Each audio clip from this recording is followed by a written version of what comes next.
2018 arrive à son terme, nous abordons l'année 2019 avec beaucoup plus d'ambition et des surprises. Mais avant ça, le générique.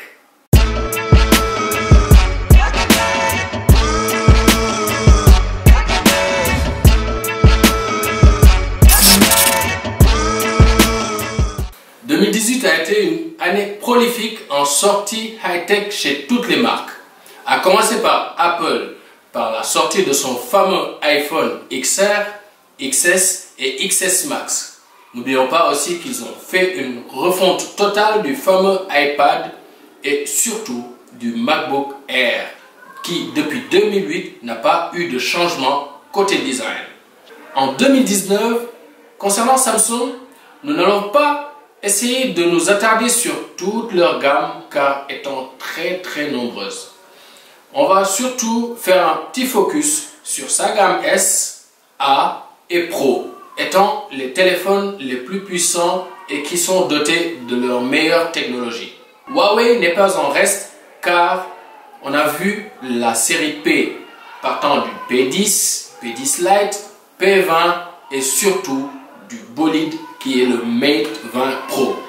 Je vous avais promis de faire un petit récap sur le P20 Pro, qui est le premier smartphone de chez Huawei à être doté de triple capteur à l'arrière. Les rumeurs du P30 aussi viennent de tomber, des trucs inimaginables. Donc, restez scotchés.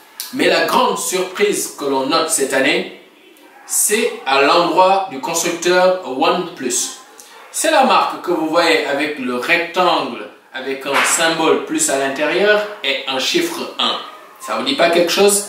C'est des bombes. Ils ont sorti une version de leur OnePlus 6 et OnePlus 6T et ensuite, pour clore la fin de l'année, une version dédiée au grand constructeur de voitures de course McLaren que l'on nomme OnePlus 6T McLaren. Un très beau téléphone, mais avec aussi des caractéristiques hallucinantes.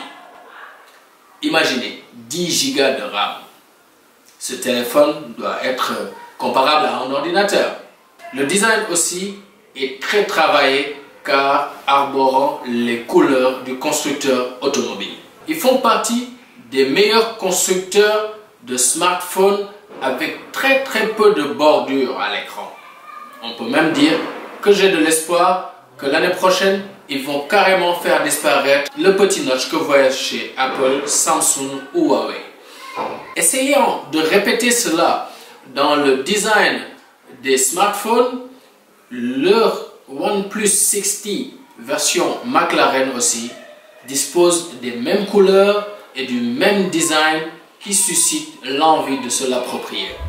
On est parti faire un tour au Dakar Digital Show qui s'est tenu cette année au King Fahd Palace, événement organisé par Orange pour aider les jeunes étudiants qui évoluent dans le domaine des high-tech à se faire connaître ou même à rencontrer de potentiels investisseurs. On a trouvé sur notre chemin des gars très intéressants comme un groupe que l'on nomme Celebot. Ces jeunes qui sont de l'école ESP ont développé beaucoup de petits robots qui sont programmables, certains pour le tri d'ordures et un autre qui est beaucoup plus petit et qui est capable de déplacer des objets. Un prototype bien sûr, mais qui peut être très utile pour les magasins qui veulent déplacer leurs produits sans pour autant faire appel à des personnes. Une idée très révolutionnaire. Ensuite, on a fait la rencontre d'un groupe que l'on nomme NetLogic, qui sont spécialisés dans la sécurité informatique, les vidéosurveillances, mais surtout dans l'impression 3D. Ils m'ont offert l'occasion de m'approcher de plus près d'une imprimante 3D et de voir tout le pouvoir que cela mettait entre nos mains. Une modélisation en 3D dans l'ordinateur peut être reproduite en forme physique après quelques heures. Beaucoup d'autres groupes évoluant dans le même secteur des high-tech étaient présents à cette occasion, mais malheureusement on ne pourra pas mettre tout cela dans une seule vidéo. Par contre, je ne vais pas oublier de mettre les liens sous la description pour que vous alliez les découvrir car ils sont vraiment très intéressants. C'est ici que se termine notre première vidéo de l'année 2019. Nous vous souhaitons une très bonne année et soyez nombreux à vous abonner, partagez ça avec vos amis, donnez vos suggestions sur ce qu'on pourra vous présenter ultérieurement. Merci et à très bientôt.